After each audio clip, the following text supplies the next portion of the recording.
আসসালামু আলাইকুম ওয়া রাহমাতুল্লাহ। সম্মানিত বন্ধুগণ, আজকের পৃথিবীতে জালেমদের করুণ অবস্থা দেখে আমার একটি ঘটনা মনে পড়ে গেল। আমি অনেক আগে একটি ঘটনা পড়েছিলাম, আজকে হঠাৎ করেই মনে পড়ে গেল।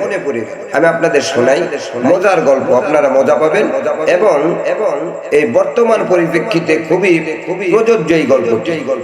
হ্যাঁ, সম্মানিত বন্ধুগণ, এক এলাকায় একজন ধনী ব্যক্তি ছিল। ওনার একজন বডিগার্ড লাগবে। উনি খুব ঘটা করে বিজ্ঞপ্তি দিলেন এলাকার ভিতরে, আমার একজন বডিগার্ড লাগবে, এই যোগ্যতা তার থাকতে হবে।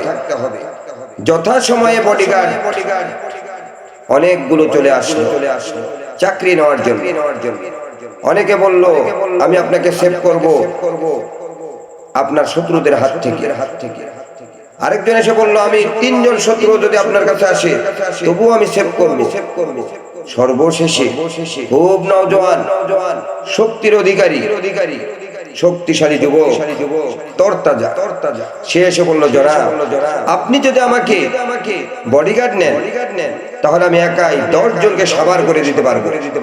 আপনার সামনে যদি 10 জন শত্রু আসে আমি তাদের মোকাবেলা করে আপনাকে সেভ করব। কথা দিচ্ছি, আপনার গায়ে আমি শত্রুদের আঘাত লাগতে দেব না।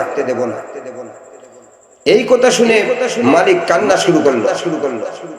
বডিগার্ড কৌতূহল বশত জিজ্ঞেস করলেন, জনাব, আপনার তো খুশি হওয়ার কথা, কেননা আমি একাই 10 জনকে সাবার করে দিতে পারবো। 10 জন শত্রু আপনার কাছে আসলেও তাদের হাত থেকে আপনাকে আমি সেভ করতে পারবো। আপনার তো আনন্দের কথা, হাসির কথা, খুশি হওয়ার কথা, কিন্তু আপনি কাঁদতেছেন কারণ কি? এবার ধনী ব্যক্তি বলল, আমি তো কাঁদতেছি এই জন্য যে তুমি 10 জন শত্রুর হাত থেকে আমাকে বাঁচাবে, তোমার এত শক্তি, কিন্তু আমি কাঁদতেছি কেন জানো? আমি চিন্তা করলাম কোন সময় যদি তোমার সাথে আমার একটু দুই কথা হয় আর যদি তুমি আমাকে ধরে ফেলো তাহলে আমাকে বাঁচাবে কে? এই জন্য আমি কাঁদতেছি। সম্মানিত বন্ধুগণ, আজকের পৃথিবীতে জালেমরা যে জাল বিস্তার করেছে ওরা ওদের জালেই পড়ে মরবে, এটাই বাস্তবতা। দেখেছেন আপনারা, পুলিশের আইজি বেনজি কি জালে আটকা পড়েছে। আহারে, এ জাল তো ওদেরই বিস্তার করা জাল। এই জালে ওরা পড়বে এবং একের পর এক নিজেরাই নিজেদের গর্তে পড়ে দুনিয়া থেকে বিদায় নিবে। রাসূল এবং তার উত্তরসূরিরাই বিজয়ী হবে। তাদের মর্যাদা ভুলুণ্ঠিত করতে কেউ পারবে না। তাদের মর্যাদা আকাশে বাতাসে প্রতিধ্বনিত হতে থাকবে।